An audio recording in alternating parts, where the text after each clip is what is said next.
지난 시간까지는 요한복음 1장을 함께 살펴봤었죠. 요한복음 1장을 다 함께 봤습니다. 그래서 제자들이 어떻게 주님을 증거하는 사람들로 부르심을 받았는지, 그리고 또 나다나엘이라는 제자에 대해서 말씀하시면서 성경의 어떤 진리들을 가르치고자 하시는 것인지를 살펴봤었습니다. 오늘은 요한복음 2장부터 함께 보실 것인데요. 2장 1절에서 4절 읽어보겠습니다. 셋째 날에 갈릴리 카나에서 혼인식이 있었는데 예수의 모친도 거기에 있더라. 예수와 그의 제자들도 그 혼인식에 초대되었는데 그들에게 포도주가 부족하므로 예수의 모친이 그에게 말하기를 그들에게 포도주가 없다고 하니 예수께서 그녀에게 말씀하시기를 여인이여 내가 당신과 무슨 상관이 있나이까 나의 때가 아직 이르지 아니하였나이다 라고 하시더라 라고 써 있습니다. 1절에 보시면 셋째 날이라고 써 있죠. 이 셋째 날은 공생의 사역이 시작된 지 셋째 날을 말하는 것입니다. 이것은 이제 주님의 사역, 그 대단히 초창기에 있었던 일이죠. 1절에 셋째 날이라고 되어 있는 것은. 그래서 갈릴리 카나의 혼인식에서 있었던 그 주님의 신성이 드러난 장면인데요. 첫 번째 공생애의 기적입니다. 이 셋째 날이라는 말은 부활과 회복에 관한 그 문맥에서 자주 등장하는 말입니다. 셋째 날이라고 하면. 그래서 주님께서 셋째 날에 살아나신 부활도 그렇죠. 그리고 또 세 번째 천년을 우리가 가리켜서 바로 그 셋째 날이라고도 부르는데 이 천년이 하루 같고 하루가 천년 같다라고 말씀하신 그 하나님의 관점에서 주님의 그 초림 후에 셋째 날이 되는 날, 곧 AD 0년인 첫째 날, 그리고 AD 천년째인 둘째 날, AD 2000년, 그러니까 2000년이 넘어서 이제부터 시작되는 그 세 번째 날이 기쁨의 날들을 보여주는 것입니다. 이스라엘의 회복을 말씀하는 호세아 6장 1, 2절의 말씀도 이 진리를 이제 가리키게 되는 것인데요. 호세아 6장 1, 2절 제가 읽어드리겠습니다. 오라, 우리가 주께로 돌아가자. 지금 이스라엘 백성이 말하는 것입니다. 우리가 주께로 돌아가자. 이는 그가 찢으셨으나 우리를 낫게 하실 것이요 그가 치셨으나 우리를 싸매어 주실 것입니다. 이틀 후에 그가 우리를 살리시며 셋째 날에 그가 우리를 일으키시리니 우리가 그의 목전에서 살리라 이렇게 말씀하셨습니다. 이틀 후에 그가 우리를 살리신다 그랬죠. 그래서 셋째 날에 우리를 일으키실 것이다. 그러니까 이스라엘 민족을 회복시키실 것이다 라고 말씀하셨습니다. 우리를 일으키실 것이다. 그래서 혼인식이라고 하면 우리가 기쁨의 날이죠. 기쁨과 즐거움의 날입니다. 세 번째 천년인 천년 왕국이 이루어질 때 이사야에서 예언된 부분도 한번 읽어드리겠습니다. 이사야 62장 4절 5절 보면요. 네가 더 이상 버리운 자라 칭함받지 아니하겠고 네 땅이 더 이상 황폐한 곳이라 칭함받지 아니하겠으나 너는 헵시바라 네 땅은 뷰라라 불리리니 이는 주가 너를 기뻐하며 네 땅이 혼인하게 될 것임이라. 마치 청년이 처녀와 혼인하듯이 네 아들들이 너와 혼인할 것이요 마치 신랑이 신부를 기뻐하듯이 네 하나님이 너를 기뻐하리라. 이사야 62장 4절 5절입니다. 땅이 혼인한다 그러죠. 지난번에 지나가다가 길거리에 보니까 그 미용실 이름이 헵시바인 곳이 있었습니다. 이 주인이 그 의미를 알고 그 이름을 지으셨는지는 모르겠는데 이 혼인의 기쁨을 말하는 것입니다. 올바른 땅의 주인들과 혼인을 하게 된다는 것이죠. 땅이 그 땅의 주인들과 혼인을 하는 것입니다. 이스라엘 왕국이 그 약속의 땅에 온전하게 세워지는 때를 말하고 있는 것입니다. 참 기쁜 때죠. 황폐하게 버려져 있던 땅에 그 땅의 주인들이 돌아와서 이제 마음껏 향유하는 것입니다. 그 땅을. 그래서 만왕의 왕과 백성들이 함께 돌아온다라는 것입니다. 이스라엘이 여호와 하나님, 주 하나님의 아내로서 회복이 되는 날입니다. 그러니까 우리 주 예수 그리스도의 신부라고 말을 하면요. 그분의 몸된 교회를 이야기하는 것이지만 구약에서 여호와 하나님의 신부라고 이야기를 할 때는 그것은 이스라엘을 말하는 것입니다. 그래서 그 두 가지 아내가 성경에는 나옵니다. 그런데 이제 그것이 이제 11절에서는 자신의 영광이었다라고 자기 영광을 나타내신 것이다라고 이 갈릴리의 혼인식의 기적을 말씀을 하셨습니다. 그 3절 보시면요. 혼인식에서 포도주가 부족했다 그랬죠? 포도주가 부족했다. 주의 모친인 마리아가 그래서 그들에게 포도주가 없다. 이렇게 주님께 말씀을 드렸습니다. 성경에서는 포도주가 마음을 기쁘게 한다라고 말했습니다. 시편 104편 14절을 말하는 것이고 재판관기 9장 13절을 그렇게 기록되어 있는 말씀인 것인데 성경은 마음의 기쁨을 보여줄 때에 새 포도주를 말씀을 하시거든요. 마음의 기쁨에 대해서 언급을 하실 때 바로 그 새 포도주를 말씀을 하십니다. 이 발효된 포도주가 아니라 포도송이에서 갓 짜낸 신선한 포도 주스를 말하는 것이죠. 새 포도주를 말합니다. 파티나 축제에서는 꼭 빠지지 않는 것이 마실 것이죠. 마실 것이 빠지지 않는다고, 마실 것이. 그래서 달달한 그 마실 것을 마시게 되면요. 기분이 좋아지는 것입니다. 그래서 교제와 기쁨의 자리에는 항상 마실 것이 있습니다. 그래서 이 3절을 그래서 보면은 거기에 현재 유대인의 영적 상태에 대한 그 암시가 나와 있습니다. 유대인들의 종교에는 기쁨이 없었다는 것입니다.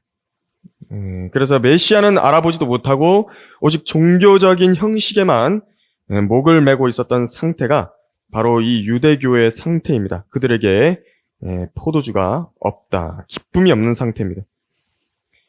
그런데 성경은 뭐라 말씀하시죠? 하나님의 나라는 성령 안에서 의와 화평과 기쁨이다. 이렇게 말씀하셨는데요.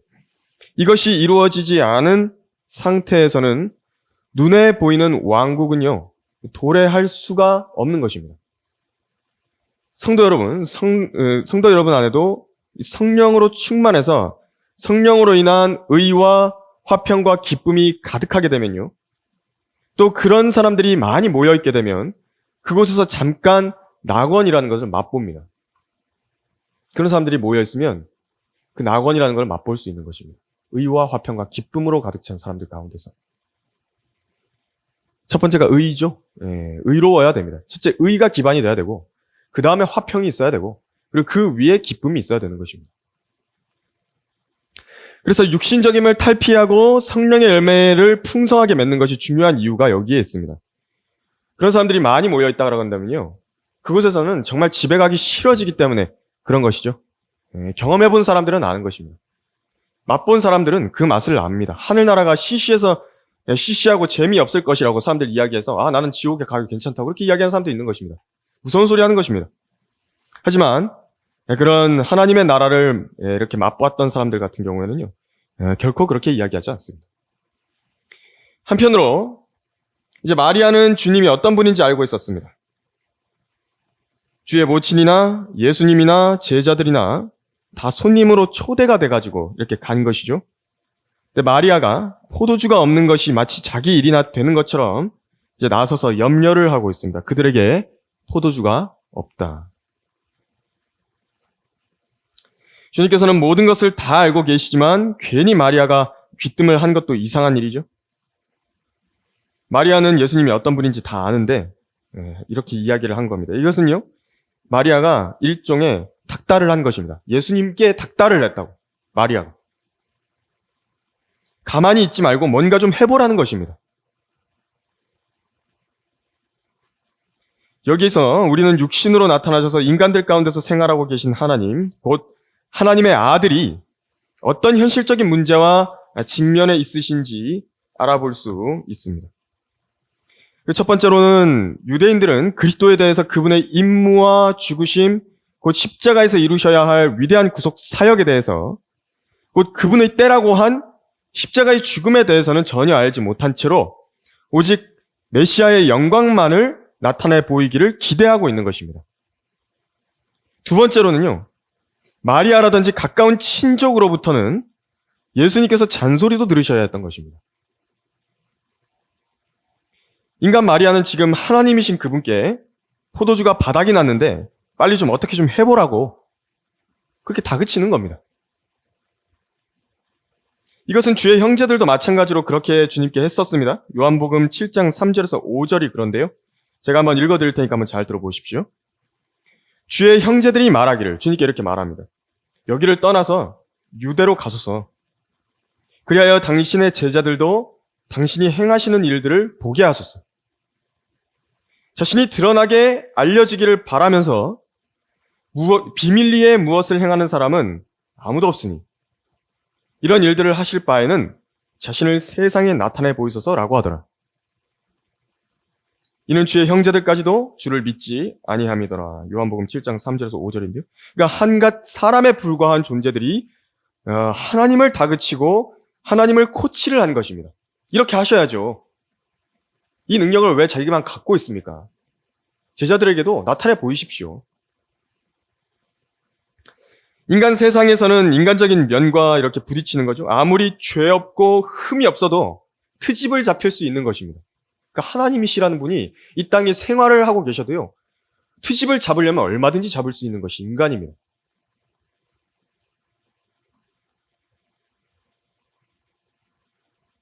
그래서 손 안 씻고 밥 먹는다고 예수님한테. 그리고 또 뭘 먹는데 입술이랑 수염에 묻히고 먹는다고. 그런 걸 보면서 예수님을 세상을 창조하신 말씀 하나님이라고 믿을 가까운 가족은 없었던 것입니다. 주의 형제들 가운데서. 그저 좀 특출난 사람이다. 알아듣지 못할 말들을 가끔 가다가 하는 사람들 있죠. 우리 주변에도. 그렇게 하는 사람들이 있습니다. 뭐 그런 사람 취급을 한 것이고요. 유별난 능력을 가끔 가다가 이렇게 보여주는 사람. 그런데 나 같으면 그런 능력들을 세상에 드러내서 한몫할 것 같은데, 정말 소위 세상에서 말하는 그런 찐따라 그러죠. 그런 사람처럼 아무것도 안 하고 계속 자기를 숨기기만 하는 것입니다. 골방 한쪽에 들어가가지고. 혹은 저 사람이 선지자가 되려다가 말았나? 그런 생각도 드는 겁니다.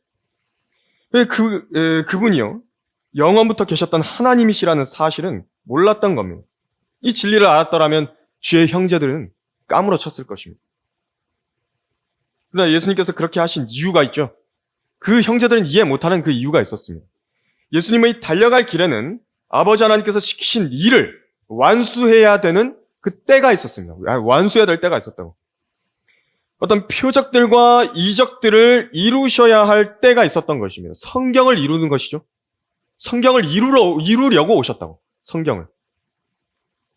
특히 자신의 죽음과 부활을 보이시는 요나의 표적으로요. 그렇게 하셔야 했습니다. 요나의 표적. 이 성경의 예언들을 성취하시는 데 집중하셔야 했고 하나님으로서의 능력, 그리스도로서의 그 능력은 시기에 맞게 적절하게 보여주셔야 했습니다. 그냥 남용하면 안 됩니다. 여러분들이라면 어떻게 하시겠습니까? 여러분들에게 하나님께서 능력을 주셨다고. 기적들을 행할 수 있는 능력이 내 손에 있었다. 근데 그때가 되지도 않았고 남용해서 이적들을 사람들의 요구에 의해서 마구잡이로 그렇게 요청받을 때마다 사용하시겠습니까? 광대처럼 마술사들처럼 사람들의 이목을 많이 끌기 위해서 정해진 원칙을 넘어서 기적들을 여러분들 사용하시겠습니까? 기적을 쓸 때는요. 하나님 아버지께서 주신 임무에 걸맞는 원칙 아래서만 써야 되는데 그럼에도 누가 빵을 만들어달라 그러면 만들어주고요. 하늘에서 천사들을 내려보내라가 하면은 여러분 그렇게 하시겠습니까? 빵 만들어보라고. 뛰어내려보라고. 나한테 경배하라고. 마귀가 그렇게 시험을 했었죠. 그때 그것입니다. 원칙을 넘어서서 할 것이냐. 그런데 주님은 어떤 분이셨습니까? 겸손한 분이셨습니다. 주님은 겸손의 사람입니다. 그리고 또 인내의 사람이셨습니다. 오래 참으셨다고. 그렇게 하지 않으셨습니다. 이거 정말 배워야 되는 일입니다. 우리들. 자기 손에 있는 능력을요. 할 수 있는데 원칙에 굴복을 시키신 것입니다. 이것이 주님이십니다. 이게 겸손하게 이렇게 생활한다는 건요. 정말 대단한 일입니다. 그렇기 때문에. 자기한테 할 만한 능력이 있는데 그걸 과시하지 않고 때에 적절하게 한다는 것은 정말 그 대단한 일입니다. 겸손한 사람만이 할 수 있는 일입니다. 4절, 5절을 다시 한번 읽어보겠습니다. 예수께서 그녀에게 말씀하시기를 여인이여 내가 당신과 무슨 상관이 있나이까 나이 때가 아직 이르지 아니하였나이다 라고 하시더라. 주의 모친이 종들에게 말하기를 그가 너희에게 무엇을 말씀하시든지 그대로 행하라 고 하더라. 4절에서 마리아를 여인이여 라고 불렀죠. 여인이여 라고 부르셨습니다. 이렇게 부르신 이유는 두 가지가 있는데요. 첫 번째로는 마리아가 하나님의 어머니가 아니라는 점을 말씀하시기 위해서 일부러 취해진 호칭입니다. 그러니까 마리아는 예수님의 인성, 곧 100%의 인간으로서의 면모에 대해서 주의 모친이라고 불린 겁니다. 그러니까 인성에 대해서요. 주님의 인성에 대해서 주의 모친이라 불린 것이고요. 카톨릭이 말하는 하나님의 어머니가 아닙니다. 예수님은요, 마리아로부터 물려받은 게 아무것도 없습니다. 예수님께서는 완전한 인간이시죠? 100% 인간이십니다. 동시에 100% 하나님이신 것입니다. 주님의 공생애 동안에 한 번도 마리아를 어머니 이렇게 부른 적이 없습니다. 주님. 두 번째로 여인이라고 왜 부르시는 것인가? 이 인정말이 없는 호칭이 아닙니다. 그 당대에는. 이 어머니라든지 할머니라든지 친족 관계 있죠? 또 사회 계층이 있습니다. 그 관계없이 여인이여 라고 부르는 것이 예사로운 일이었다라고 합니다. 또 이것이 여자에 대한 인간적인 존경심과 애정을 나타내 보이는 그런 호칭이기도 했습니다.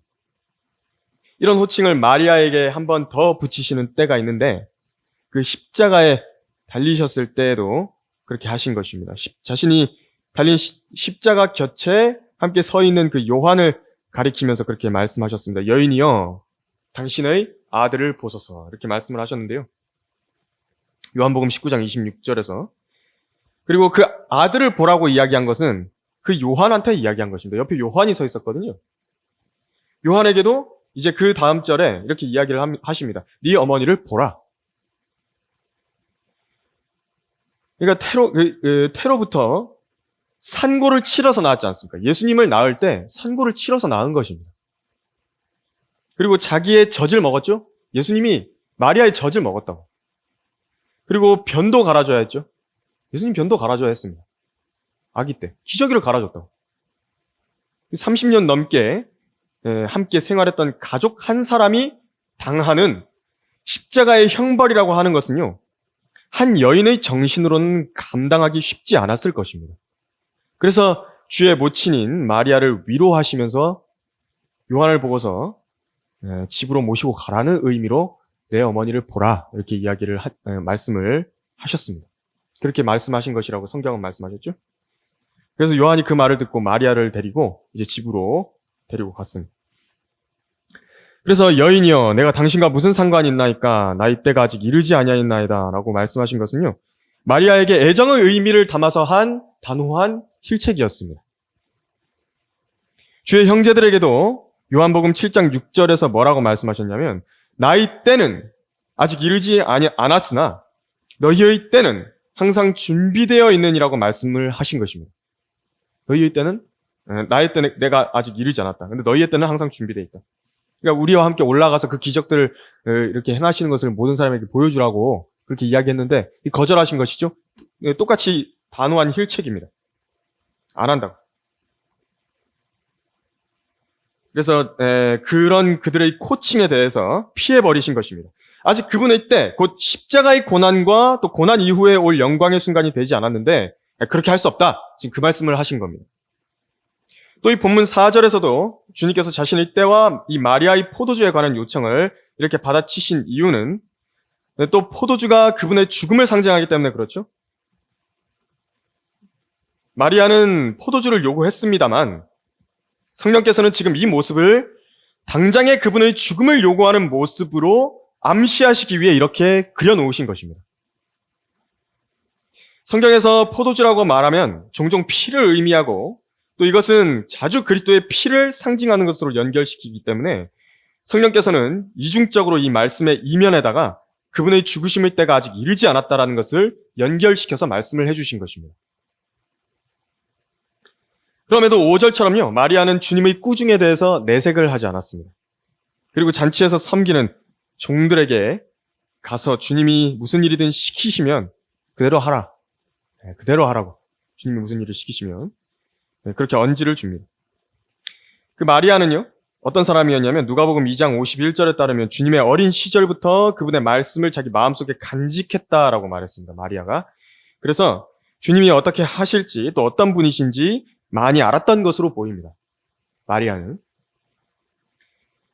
지금 주님 주변에 누가 있냐면요.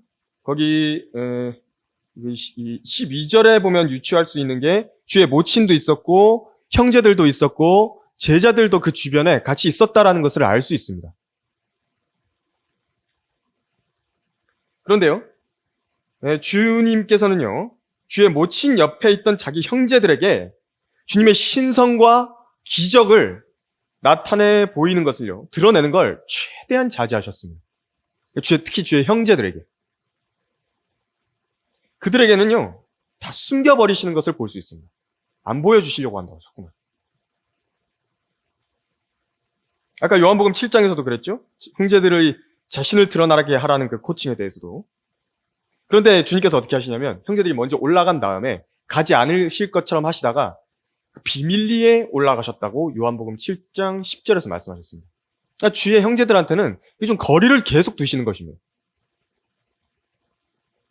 이 본문에서도 마치 주의 모친한테는 거절하는 것처럼 말씀하시고서는 주의 요청을 이제 뒤에서 행하셨습니다.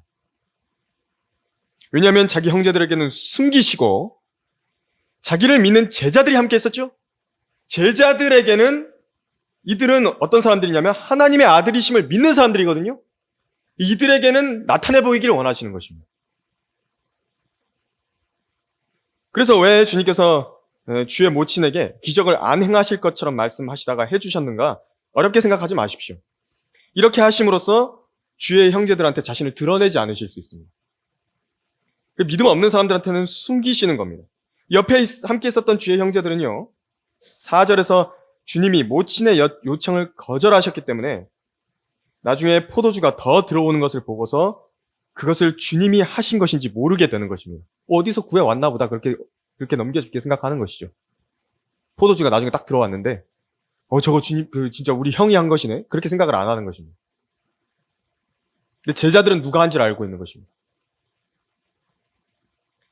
주님께서는 말씀을 그렇게 하셔서 거절의 말씀을 하셔서 믿음 없는 주의 형제들의 관심이 떠난 뒤에 이제 뒤로 가셔가지고 믿음이 있는 제자들을 위해서 그의 영광을 나타내신 것입니다. 이 일의 결과가 이제 11절에 써있죠. 마지막 문장이 그것을 말해줍니다. 그의 제자들이 그를 믿더라입니다. 주의 형제들이 그를 믿었다고 안 돼 있습니다. 주의 제자들이 믿은 것입니다. 제자들이. 그래서 믿음 없는 사람들이 기적들을 보면요. 어떻게 되는 줄 아십니까? 아주 상황이요. 피곤해집니다. 믿음 없는 사람들이 기적들을 보면 아주 피곤해진다고 상황이. 특히 주의 형제들이 이런 걸 보면 제자들보다도 그들이 주님과 더 오래 살았으니까 주님께 더 들러붙어가지고 한 자리 해먹으려고. 근데 아주 난리 칠 것입니다. 제자들도 보면은 나중에 우리가 어디에 앉느냐고 우리 중에 큰 자가 누구냐고 그렇게 서로 싸우고 그러는데 주의 형제들이 그렇게 해버린다고 생각해 보십시오. 얼마나 피곤해지겠습니까? 아직도 주님의 때가 이르지도 않았는데 억지로 데려다가 왕으로 세우려고 하고 성경의 예언의 성취를 막아버릴 수 있기 때문에 아주 큰 문제가 생기는 것입니다. 그 문제가 실제로 나중에 요한복음 5장, 6장에 실제로 나옵니다. 오병이어의 기적을 행하신 다음에 그것이 나오는 것입니다. 그 문제가 실제로 표면으로 드러나는 겁니다. 억지로 데려다가 왕으로 세우려고 그런다고. 그래서 믿음이 없는 사람들에게는 주님이 어떤 분이신지를 감춰야 되는 것입니다. 여기서 우리가 알 수 있는 점이 있죠. 주님께서는 자기를 믿는 사람들을 사랑하시고요. 자기를 하나님의 아들로, 육신으로 나타나신 하나님으로 믿는 사람들을 사랑하시는 것입니다. 또 그 더 많은 것으로 계시하셔서 그 자신을 나타내 보여주시는 것입니다. 알게 해주십니다. 믿음이 있는 사람한테는. 그래서 왜 죄도권 교회에서 교회도 아닌 그런 곳에서 예배를 드린다고 주님을 사랑한다고 막 그러죠. 또 하나님을 사랑한다고 이야기를 하고 고백하는 사람들은 근데 성경을 왜 그렇게 모르는 것인가? 믿음이 없기 때문에 그런 것입니다. 하나님께서 자기를 사랑하는 사람들을 아시고 그들에게 더 많은 것들을 알려주시는 분이십니다. 요한복음 14장 21절에 이렇게 써 있습니다. 나의 계명들을 가지고 그것들을 지키는 사람은 나를 사랑하는 사람이니 나를 사랑하는 사람은 나의 아버지께 사랑을 받으리라. 또 나도 그를 사랑하여 그 사람에게 나 자신을 나타내리라고 하시더라고요. 사도 요한 같은 경우도 어떻습니까? 제자들 중에서 가장 주님의 사랑을 많이 받은 사람 아니겠습니까? 그래서 요한 계시록까지 이렇게 쓰고요. 그렇게 계시까지 다 받은 거예요. 영원을 이 땅 위에서 영원을 다 봤다고. 영원을. 하늘에서 내려오는 그 새 예루살렘을 다 본 것입니다. 그 도성을 다 봤다고. 그런데요. 하지만 어떤 사람이 심지어 주님과 30년 가까이 가족으로서 형제자매로서 생활을 했다 하더라도 믿음이 없다라고 한다면요. 3년 동안, 아니 3일 동안, 여기 셋째 날이죠. 셋째 날 동안 주님을 섬겼던 3일, 겨우 딱 3일 주님을 섬겼던 요한보다도 주님을 더 모르는 것입니다. 놀랍지 않습니까? 30년 주님이랑 같이 있었던 사람이 3일 주님과 함께 있었던 제자들보다 주님에 대해서 모른다고. 주님이 안 알려주십니다. 알려주기 싫어하시는 것입니다. 성경대로 믿는 사람들은 주님의 계명과 명령들을 주면 주님께서 실행할 것을 아십니다.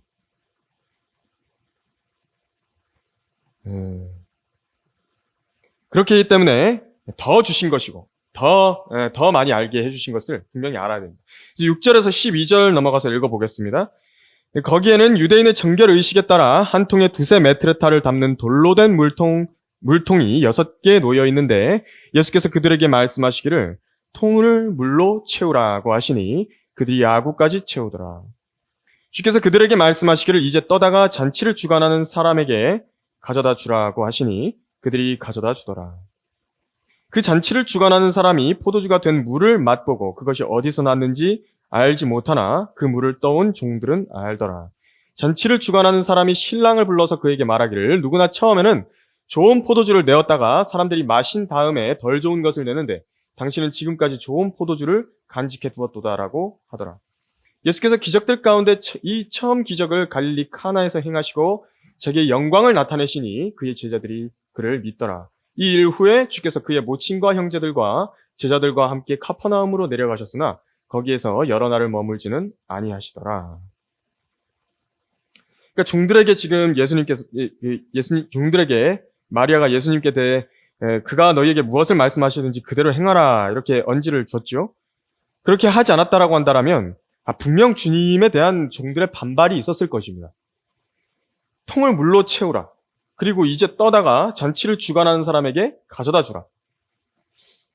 아니 왜 물로 채워야 됩니까? 음료수 안 주십니까? 지금 당장 통을 다른 데 써야 될지도 모르는데 이 많은 양의 물을 어쩌려고 그런 일을 시키십니까?